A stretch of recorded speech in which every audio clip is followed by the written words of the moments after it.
Yes, sir.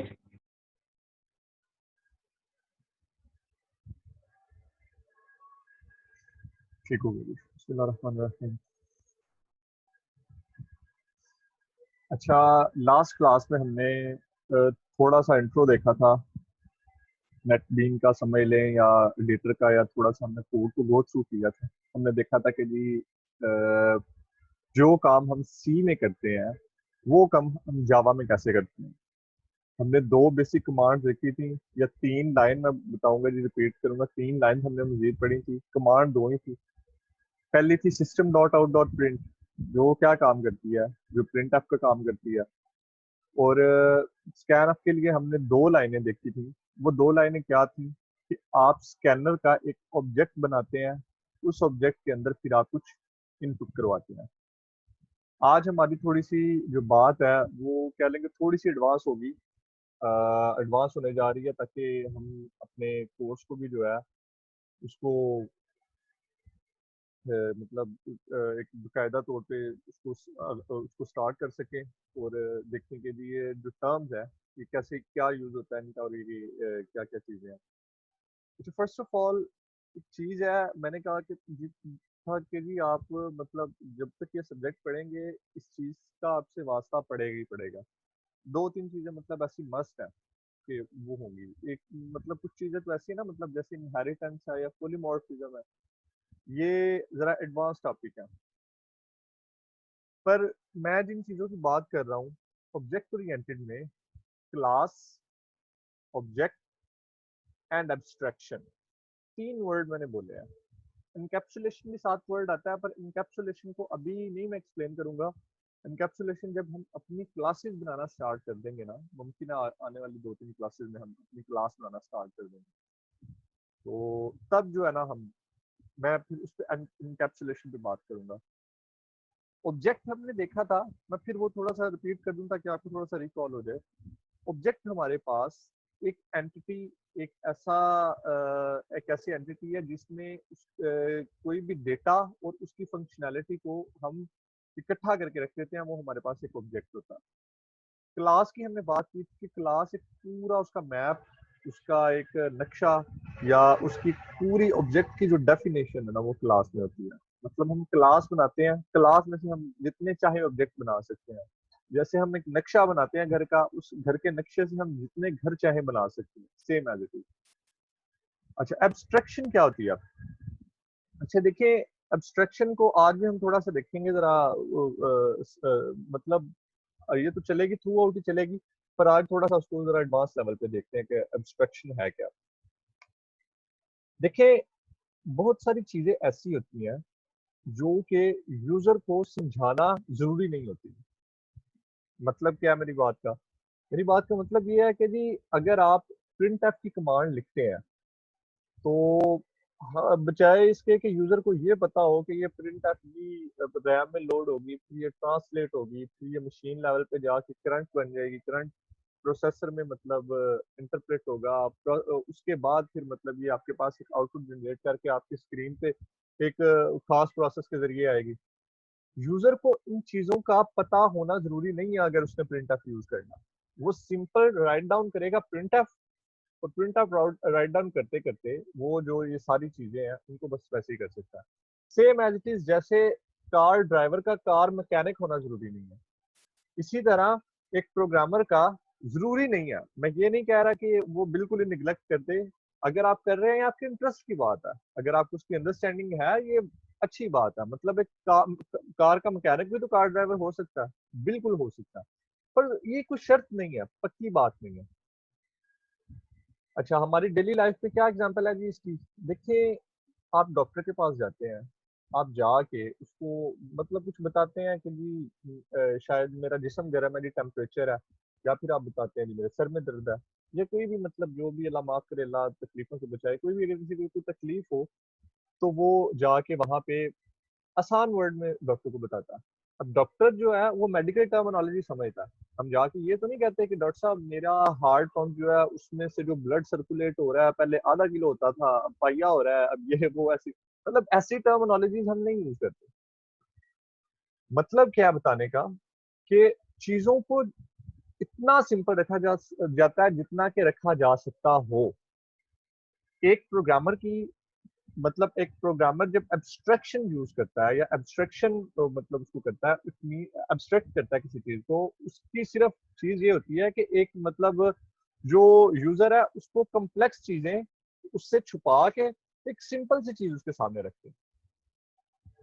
अब जरा देखिएगा, ये वाला जो कोड हमारे सामने लिखा हुआ है, इस कोड को अगर मैं करने लग जाऊं, जावा में इंटरप्रेट करने लग जाऊं, तो बहुत सारी कम्प्लेक्सिटीज हैं जिनको समझाना शायद एक एक क्लास में नहीं मतलब समझाया जा सकता।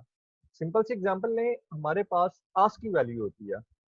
अगर डीएलडी में पढ़ा हो आपने या आपको किसी को याद हो, आस्क की एक वर्ड आता है AS, यहाँ पे लिख देता हूँ, टाइप कर देता हूँ, शायद आपको याद आ जाए।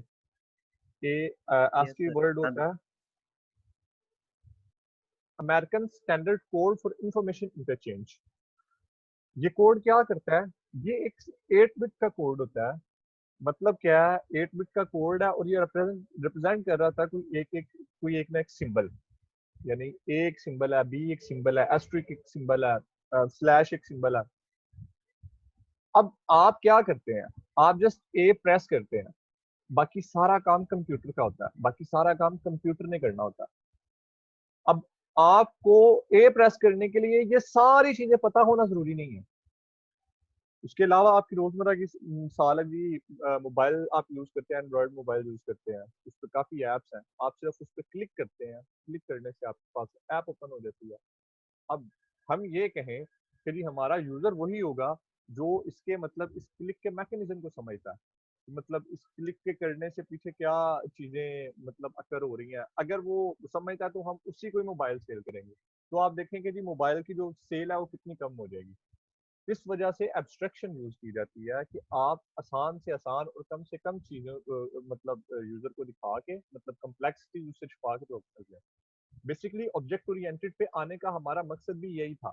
दुनिया आज तक रिसर्च कर रही है इस पे कि प्रोग्रामिंग को आसान कैसे बनाया जा सके। तो अगर आप देखें एडवांस जो लैंग्वेजेस हैं उनके कुछ कोड उन्होंने मतलब अगर सादा सी एग्जांपल आपको दूं, पाइथन वगैरह उस पर बात करें या PHP की बात करें, बड़ी लैंग्वेजेस ऐसी हैं जिन्होंने ऐसी कन्वेंशन यूज की हैं कि आपको, जैसे हम यहाँ पे वेरिएबल डिक्लेयर करते हैं तो वेरिएबल के लिए उसको पहले टाइप बताते हैं कि ये जो इंटीजर टाइप का होगा या डबल टाइप का होगा। बड़ी लैंग्वेजेस ऐसी हैं वो इतनी स्मार्ट है कि आप वेरिएबल जस्ट आप वहाँ पे वेरिएबल लिखें और वो खुद ब खुद जो है आप उसमें डाटा इंसर्ट करवाएंगे, वो डिटेक्ट कर लेगी। आपको उसकी डेटा टाइप डिफाइन करने की जरूरत नहीं है। तो बस बताने का मकसद ये है कि जी एब्स्ट्रैक्शन यूज होती है कुछ कम्प्लेक्स चीजों को आसान और सिंपल जो है मतलब बना के यूजर को पेश करने के लिए।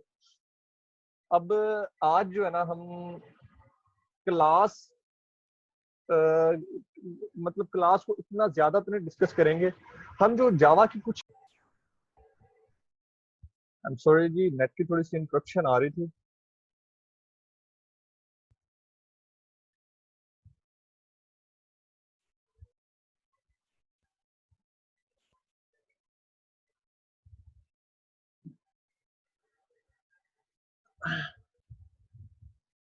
स्क्रीन नजर आ रही थी सबको?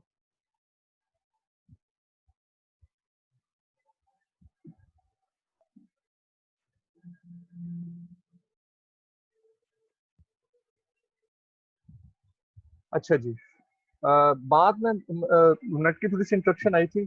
हमारी जो बात हो रही थी, हम ये बात कर रहे थे कि क्लास को मैं इतना ज्यादा नहीं डिस्कस करूंगा, पर ऑब्जेक्ट्स को आज थोड़ा सा हम मतलब कोशिश करेंगे ऑब्जेक्ट को समझने की, क्योंकि ऑब्जेक्ट बार बार हम ऑब्जेक्ट वर्ड कह रहे हैं, तो प्रोग्रामिंग में ऑब्जेक्ट क्या होता है। अच्छा, मैं प्री डिफाइंड जो हमारी क्लासेस हैं, जो मतलब जावा की बिल्ट इन लाइब्रेरी में है, उन क्लासेस को उनके ऑब्जेक्ट्स बना के उनका आपको यूज बताऊंगा। दो क्लासेस, उनमें से एक क्लास हमने पहले यूज की हुई है, दो क्लासेस हम बना के उनको मतलब यूज करने की मतलब यूज करके समझने की कोशिश करेंगे। फर्स्ट ऑफ ऑल मैं जरा ये कोड जो है ना जी यहाँ से थोड़ा सा खत्म कर दूं, ताकि हम नए सिरे से वो कोड कर सके। होप्स हो कि आप सब लोगों को ये पता होगा कि जी ये पब्लिक स्टैटिक वॉइड मेन क्या है और ये क्लास ऊपर लिखा हुआ पब्लिक क्लास ये क्या है। अगर नहीं पता तो प्रीवियस कोई लेक्चर देख लीजिएगा, अदरवाइज कोई भी क्वेरी हो तो आप मुझसे पूछ सकते हैं। अच्छा देखें, ऑब्जेक्ट बनाने का एक फॉर्मेट होता है। फॉर्मेट क्या कहता है? फॉर्मेट कहता है कि आप पहले क्लास का नाम लिखें, सेम एज इट इज, जैसे हमने कोई वेरिएबल डिक्लेयर करना ना, जैसे int x is equal to 10, ये एक वेरिएबल है। इसी तरह हम ऑब्जेक्ट को भी डिफाइन करते हैं एक खास फॉर्मेट में। वो फॉर्मेट क्या करता है, जरा देखिए जी फॉर्मेट क्या, वो क्या फॉर्मेट है जो कि ये डिमांड करता है कि आपने ऑब्जेक्ट को कंस्ट्रक्ट करना है। अच्छा जी, क्वेश्चन अगर किसी का है तो प्लीज जरा होल्ड डाउन करें, राइट डाउन करने के पास, मैं इंशाल्लाह उसको जो है ना ये सेशन के बाद उसको एड्रेस करूंगा। अच्छा देखिए, सबसे पहले तो हमने कहा कि आपने उसकी डेटा टाइप लिखनी होती है। डेटा टाइप क्या है? डेटा टाइप ये समझ लें कि डेटा टाइप उसकी अ,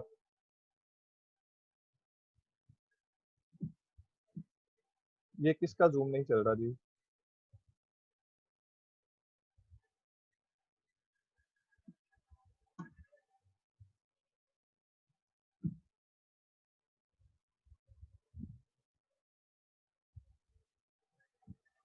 अच्छा जी, मैं डेटा टाइप की बात कर रहा था कि जी डेटा टाइप क्या होती है, क्लास का नेम जो है वो उसकी डेटा टाइप होती है। मैंने क्लास यूज करनी है जिसको हमने पहले भी पढ़ा है कि एक स्कैनर की क्लास है। स्कैनर की क्लास क्या करती है? स्कैनर की क्लास आपके पास ऑब्जेक्ट स्कैन करने के लिए यूज होती है। अच्छा, जरा देखें, हमने कहा कि यहाँ पे एक एब्स्ट्रैक्शन है। अब क्लास को अंडरस्टैंड करने के लिए आपको उसकी डॉक्यूमेंटेशन पढ़ना पड़ेगी, पर वो डॉक्यूमेंटेशन समझना जरूरी है स्कैन को? नहीं, हम सिंपल ये मतलब कमांड लिखेंगे, स्कैनर लिखेंगे और उसको यूज करेंगे। तो अभी स्कैनर और इसके बाद वेरिएबल का नेम। वेरिएबल का नेम आप कुछ भी रख सकते हैं, इनपुट रख सकते हैं, इन रख सकते हैं, एक्स वाई जेड, जो भी आप मतलब रखना चाहें। उसके बाद जैसे हमने उसको वैल्यू असाइन की है ना, अब इक्वल टू के साइन के बाद हम लिखते हैं न्यू का कीवर्ड। न्यू का कीवर्ड हमारी नेक्स्ट क्लासेस में शायद आए जावा में, अगर ना भी आया तो हम नेक्स्ट में जाके उसको मतलब क्लियर करेंगे कि न्यू का वर्ड क्यों यूज करते हैं। और उसके बाद हम यूज करते हैं कंस्ट्रक्टर। कंस्ट्रक्टर भी एक अलग से कंसेप्ट है, ये भी मैं अभी नहीं डिस्कस कर रहा, बस ये समझ लें कि जी कंस्ट्रक्टर भी एक किस्म का एक फंक्शन होता है, एक मेथड होता है। वो जब हम क्लास बनाएंगे तो उसमें हम डिफाइन करेंगे कंस्ट्रक्टर क्या होता है। और हमने यहाँ पे लिख दिया सिस्टम डॉट इन, उसमें एक पैरामीटर पास कर दिया। अब यहाँ हमने देखा ये स्कैनर है, ये इनपुट मतलब एक वेरिएबल, न्यू का रिजर्व कीवर्ड है, और उसके बाद हमने एक जो ये चीज अभी डिस्कस नहीं की, इसका बस मैंने आपको नाम बताया, ये है कंस्ट्रक्टर।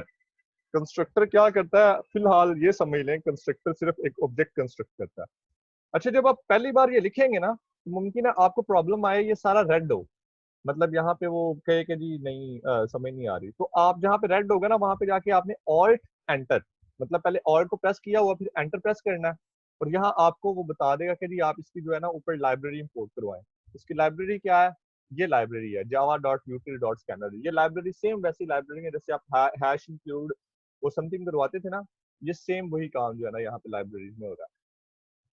अच्छा, अब हम एक छोटी सी गेम बनाने लगे हैं। गेम नहीं, खैर एक मतलब समझ लें कि एक जैसे वो लूडो का एक दाना होता है ना, उसको मतलब रोल करवाना, ये हम थोड़ी सी फंक्शनैलिटी जो है ना यूज करेंगे। उसके लिए हमारे पास एक क्लास है, उस क्लास का नाम है जी रैंडम।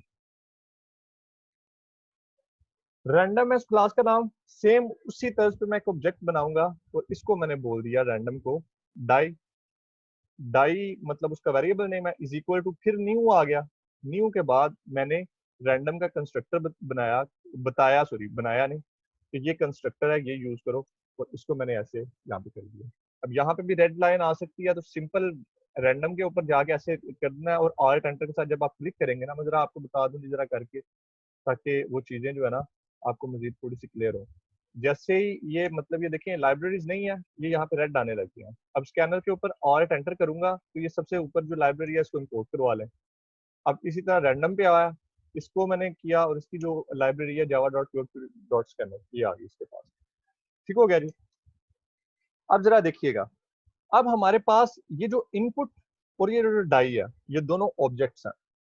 मैंने कहा था ऑब्जेक्ट का कुछ डेटा होता है, कुछ वेरिएबल्स होते हैं उसमें, और कुछ उसके बिहेवियर होते हैं। वो बिहेवियर उसके मेथड होते हैं। अब जब भी आपने क्लास के मेथड को एक्सेस करना है ना, तो आप उसके ऑब्जेक्ट से ही एक्सेस कर सकते हैं। अब जरा देखिएगा, मैंने क्या किया, मैंने मैंने वो जो मतलब दाना है ना उसको जैसे रोल करना है ना, मतलब डाइस को जब रोल करना है तो उसके ऊपर मतलब 1 से 6 तक कोई गिनती आनी चाहिए। अब जरा देखिएगा मैजिकल थिंग हैपन होने लगी है। मैंने एक वेरिएबल लिया, वेरिएबल का नाम मैंने रख दिया जी डाइस, इंटीजर टाइप का ये वेरिएबल है। ठीक हो गया। अब मैं क्या कर रहा हूँ, डाइस के अंदर मैं रैंडम से वैल्यू जनरेट करवा के इसमें इसके अंदर स्टोर करवाने लगा। रैंडम से मैंने वैल्यू स्टोर करवाई। अब देखें, मैंने कहा कि ऑब्जेक्ट का मेथड जब भी आपने कॉल करना है तो आपने उसके ऑब्जेक्ट से करना है। तो मैंने डाई ऑब्जेक्ट का नाम लिखा, साथ ही मैंने डॉट ऑपरेटर यूज किया। डॉट ऑपरेटर यूज करने के बाद जितनी भी लिस्ट आपके सामने आ रही है ना, ये सारे उसके मेथड्स हैं, सारे उसके बिहेवियर्स हैं, वो क्या क्या कर सकता है। मुझे पर्टिकुलरली इस एक मेथड की जरूरत है। इसमें एक वो कह रहा है पैरामीटर, इसको बाउंड्री चाहिए कहाँ तक, मतलब जो है ना रैंडम नंबर मतलब जनरेट हो। मैं यहाँ पे बोल देता हूँ जी 6 तक, मतलब 1 2 3 4 5 6। अच्छा जरा देखिएगा, यहाँ पे ना एक प्रॉब्लम है। प्रॉब्लम क्या है, प्रोग्रामिंग में, मतलब जावा की पर्टिकुलर बात कर रहा हूँ। हमारे पास जो ये नंबर लेगा ना, ये 0 से लेके 5 तक लेगा। मतलब 0 1 2 3 4 5। अगर इनको काउंट करें तो ये 6 है, पर ये स्टार्ट कहाँ से हो रहा है, 0 से। पर हमारे दाने में तो वो 0 होता ही नहीं है, और वो होता भी 6 तक है। तो यहाँ पे इस वजह से हमने यहाँ पे एक +1 कर दिया। हमने कहा इससे रैंडम नंबर जनरेट हो, मतलब अगर 0 भी जनरेट होता है ना तो 1 करके वो 1 हो जाएगा। अगर 5 जनरेट होता है तो उसमें 1 प्लस करके वो 6 हो जाएगा। 6 तक हमारे पास डिजिट आएंगे। अब जरा देखें हम क्या करेंगे। हम एक फॉर लूप चलाने लगे हैं। फॉर लूप, उसको मैंने बोल दिया int I is equal to 0। ठीक हो गया जी। या एक और तरीके से इसको करते हैं, फॉर लूप हमने पहले भी यूज की हुई है, हम वाइल लूप यूज करते हैं। वाइल लूप का क्या इस्तेमाल है, देखें जरा समझिएगा। वाइल लूप हम इस वजह से इस्तेमाल करने लगे हैं, हम यूजर को कंट्रोल देने लगे हैं। ये दाना कितनी बार रोल होगा हमें नहीं पता, इनडेफिनेट टाइम। हो सकता है यूजर सिर्फ एक मरतबा रोल करे, हो सकता है 2 बार करे, हो सकता है करे ही ना, हो सकता है वो 100 बार करे। तो हम उस फंक्शनैलिटी को अपने माइंड में रखते हुए वाइल लूप को यूज करते हैं। अब जरा देखिएगा जी, मैंने वाइल लूप एक चलाई। वाइल लूप में एक मैं बूलियन वैल्यू, अब ये शायद आपके लिए थोड़ा सा नया कंसेप्ट हो। बूलियन वेरिएबल वो वेरिएबल होता है जिसमें या ट्रू होता है या फॉल्स होता है। जैसे बूलियन अलजबरा आपने पढ़ा था, जिसमें 0 या 1 होता है, मतलब उसमें इससे ज्यादा बड़ी कोई वैल्यू नहीं होती। तो बूलियन वैल्यू मैं यहाँ पे एक पास करूंगा, जो जब तक ट्रू है तब तक ये वाइल लूप चलेगी। जैसे ही हमने बाहर आना है हम उसको फॉल्स कर देंगे। वो कैसे करेंगे जरा देखिएगा जी जरा। मैंने यहाँ पे एक वैल्यू पास की, उस वैल्यू का नाम मैं चॉइस रख देता हूँ। चॉइस रख दिया उसका नाम जी। और इसको मैं जरा डिक्लेयर कर दूं ऊपर। इसका डिक्लेयर करने का तरीका ये है, यहाँ पे बुलियन लिखा आपने, और यहाँ पे इसको चॉइस लिखा, और इसको आपने कर दिया ट्रू। बाय डिफॉल्ट इसको ट्रू कर दिया, मतलब इसमें या ट्रू वैल्यू होगी या फॉल्स होगी, और कोई वैल्यू नहीं होगी इसमें। अब जरा देखें, हमारे पास वाइल लूप आई। वाइल लूप का स्ट्रक्चर, ये हमने ब्रैकेट जो है इसकी क्लोज कर दी। देखें ब्रैकेट जहां पे ओपन करनी है वहां पे क्लोज करें, नहीं तो बाद में प्रॉब्लम होगी उसको फाइंड आउट करने में। तो जैसे ही हम इधर आए, अब हमने क्या कहा, हमने ये जो हमारे पास है, मतलब डाइस है, इसको रोल करवाना है। तो रोल करवाने के लिए हम क्या करेंगे, हम यहाँ पे समझ लें जी, यहाँ पे हम क्या देते हैं, सिस्टम, बल्कि हम कंट्रोल देते हैं यूजर को। यूजर अगर वाई प्रेस करे तो ये रोल हो, अगर एन या वाई के अलावा कोई भी वैल्यू प्रेस करे तो ये मतलब टर्मिनेट हो जाए। तो हम कह रहे हैं इफ क्या हो जी, हमारे पास जो डाइस है, सॉरी, एक और वेरिएबल हमें डिक्लेयर करना पड़ेगा। वो वेरिएबल मतलब हमने करेक्टर उसमें स्टोर करवाना है, वाई स्टोर करवाना है। तो उसको स्टोर करवाने के लिए हम करेक्टर टाइप का एक वेरिएबल ले लेते हैं। मैंने बोला जी कैरेक्टर, और इसको मैं एक्स वाई जेड बोल देता हूँ, या वाई एन बोल देता हूँ, यस और नो। ठीक हो गया जी। अब मैं यहाँ पे क्या करवाने लगा हूँ, यहाँ एक वेरिएबल, इसको मतलब उसमें इनपुट करवाने लगा हूँ, कुछ डेटा इनपुट करवाने लगा हूँ। तो मैं ये कह रहा हूँ Y N is equal to, अब देखिए हमारे पास स्कैनर का ऑब्जेक्ट बना हुआ है, मतलब हमें बार बार बनाने की जरूरत नहीं है, हम एक ही ऑब्जेक्ट को तमाम पूरे जो कोड है उसमें यूज कर सकते हैं। तो वाई एन में मतलब मुझे स्टोर करवाना है, तो अगर मुझे उसमें डेटा स्टोर करवाना है तो क्या करना पड़ेगा, उसके ऑब्जेक्ट से उसके मेथड को एक्सेस करना पड़ेगा। तो मैंने यहाँ पे लिखा इनपुट, साथ ही डॉट लिखा। अच्छा, अब देखें ये इसके सारे बिहेवियर है। अब मैं जरा देखिएगा जी, यहाँ पे हमारे पास हम क्या करते हैं, जैसे ही हमारे पास ये आते हैं, ये देखें नेक्स्ट इंट का मतलब ये है कि आप इसमें इंटीजर वैल्यू देंगे, फ्लोट का मतलब है जी फ्लोट वैल्यू लेगा, डबल का मतलब है डबल वैल्यू लेगा। अच्छा, अब इसमें ऐसी कोई चीज नहीं है कि नेक्स्ट कैर के मतलब एक करेक्टर ले ले, स्ट्रिंग को ये करवा सकता है, पर एक करेक्टर को लेने के लिए हमें थोड़ा सा इसके साथ खेलना पड़ेगा। उसके लिए हम ये वाला बिहेवियर इसका यूज करते हैं जिसको बोल रहे हैं जी नेक्स्ट, और आगे उसके पैरेंथेसिस है, और उसके बाद हम बोल रहे हैं कैर एट। कैर एट क्या कर रहा है, वो बता रहा है कि करेक्टर इस इंडेक्स पे, मतलब हमारी 0th इंडेक्स पे। अगर आप यहाँ पे 1 इंडेक्स लिखेंगे तो मतलब क्या है कि ये करेक्टर पड़ा हुआ है, फर्ज करें अजीम है, अजीम के 0 इंडेक्स पे ए पड़ा हुआ है, 1 पे जेड पड़ा हुआ है, और 2 पे ई पड़ा हुआ है, ऐसे मतलब सो ऑन चलता रहेगा। तो 0 इंडेक्स पे जो पहली वैल्यू हमने इंसर्ट किया ना, बस भाई वही जो है ना आप करो। अच्छा, अब हम कह रहे हैं वाई एन इक्वल टू, यहाँ पे हमने बोल दिया इसको वाई। अच्छा, अब जरा यहाँ पे बात समझने वाली है, जब आपने स्ट्रिंग को करवाना हो ना तो आप डबल कोट करते हैं, मतलब डबल कोटेशन मार्क, ये वाला मार्क, डबल कोटेशन मार्क जब आपने स्ट्रिंग को करवाना हो। स्ट्रिंग कंपेयर नहीं होती, मतलब जब स्ट्रिंग को स्टोर करवाना हो। जब आपने सिर्फ सिंगल कैरेक्टर को करवाना हो तो आप उसके लिए सिंगल कोट, सिंगल मार्क जो है वो यूज करते हैं। हमने कहा कि जी अगर वाई एन बराबर है वाई के, तो क्या करो, यहाँ पे वो जो डाइस है वो रोल करवा दो।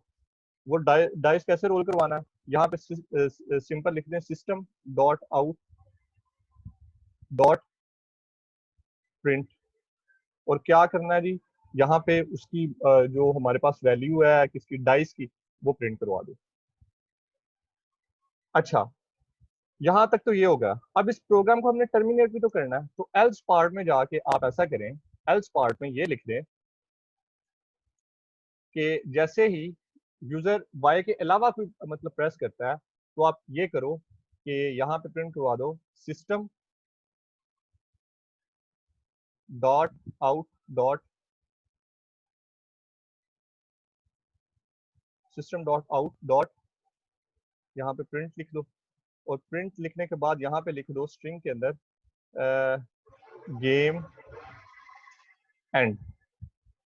गेम एंड हो गई है, और साथ ही हमने वो जो वैल्यू यहाँ पे चॉइस दी हुई है ना, ये जब तक फॉल्स नहीं होगी हम लूप के अंदर ही देंगे। तो हम यहाँ पे चॉइस के अंदर जाके इसको क्या करते हैं, इज इक्वल टू फॉल्स। ठीक हो गया जी। अब जरा मैं प्रोग्राम रन करता हूँ और आपको दिखाता हूँ जी क्या चीज हो रही है। अच्छा जी, यहाँ पे क्या कह रहा है, सॉरी मैंने रॉन्ग बटन प्रेस कर दिया, F6 प्रेस करना था, F6 प्रेस किया।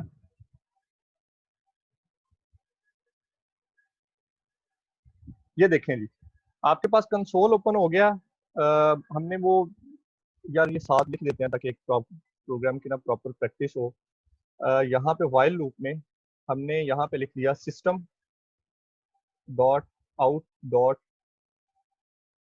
प्रिंट, और यहाँ पे मैं लिख देता हूँ जी रोल, सॉरी डाइस, और इसको डेलीमीटर के साथ ऑफ किया। अब देखिएगा जी, जरा मैं F6 के साथ दोबारा कंसोल में जा रहा हूँ।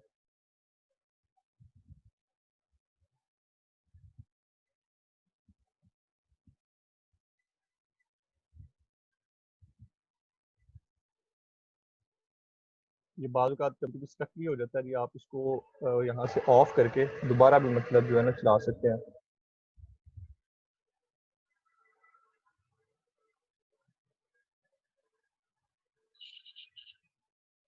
मैं इसको दोबारा चलाने लगा हूँ जी, F6। ये देखें जी, वो कह रहा है जी रोल डाइस, वो कह रहा है कि आप करना चाह रहे हैं, मैंने कहा जी यस। जैसे ही मैंने यस किया, ये देखें 5 मेरे पास आ गया, और वो आगे लिखा हुआ आ रहा है रोल डाइस। अच्छा, इसको भी थोड़ा सा मतलब और तरीके से कर लेते हैं। ये डाइस जो है, इसको हम ये करते हैं यहाँ पे स्ट्रिंग कंकैटिनेट करवा के एन कर देते हैं, और यहाँ कंकैटिनेट करवाने का तरीका यह है कि आप उसको प्लस के साइन से ऐसे कर दें। यहाँ से इस एप्लीकेशन को ऑफ किया, ऑफ करने के बाद हम फिर दोबारा इस कोड को एग्जीक्यूट करवाते हैं F6 के साथ। अब देखें वो कह रहा है जी रोल डाइस, यहाँ पे मैंने क्लिक किया और मैंने वाई बोला, जी बिल्कुल करना है। वो 6, फिर रोल डाइस, मैंने फिर वाई किया तो आपके पास क्या आया, फिर 6 आया, फिर रोल डाइस, फिर मैंने वाई किया, फिर आपके पास 6 आया, रोल डाइस, और ये ऐसे आपके पास चलता रहेगा। यार ये बार बार 6 क्यों प्रोड्यूस कर रहा है, इसको रैंडम जनरेट करना चाहिए। दोबारा जरा चला के देखते हैं जी। अगर मैं इसको F6 करूं, वाई प्रेस किया, और ये मेरे पास ये देखनी 4 आ गया। अब फिर मैं वाई प्रेस कर रहा हूँ, फिर मेरे पास ये 4 आ रहा है, फिर मैं वाई प्रेस कर रहा हूँ, फिर मेरे पास 4 आ रहा है। अच्छा ये इस वजह से कर रहा है क्योंकि उसकी वैल्यू जो है वो बार बार अपडेट नहीं हो रही। आप ऐसा करें, ये जो हमारे पास ये जो कोड है, पीस ऑफ कोड है, इसको भी लूप के अंदर ले आए, क्योंकि वो एक ही वैल्यू है, एक ही वैल्यू को वो बार बार वहां पे प्रिंट करवा रहा है। तो हम यहाँ से इसको यहाँ पे सेव कर लेते हैं। अब जरा F6 करें, अब देखते हैं नहीं हमारे पास क्या वैल्यू आती है।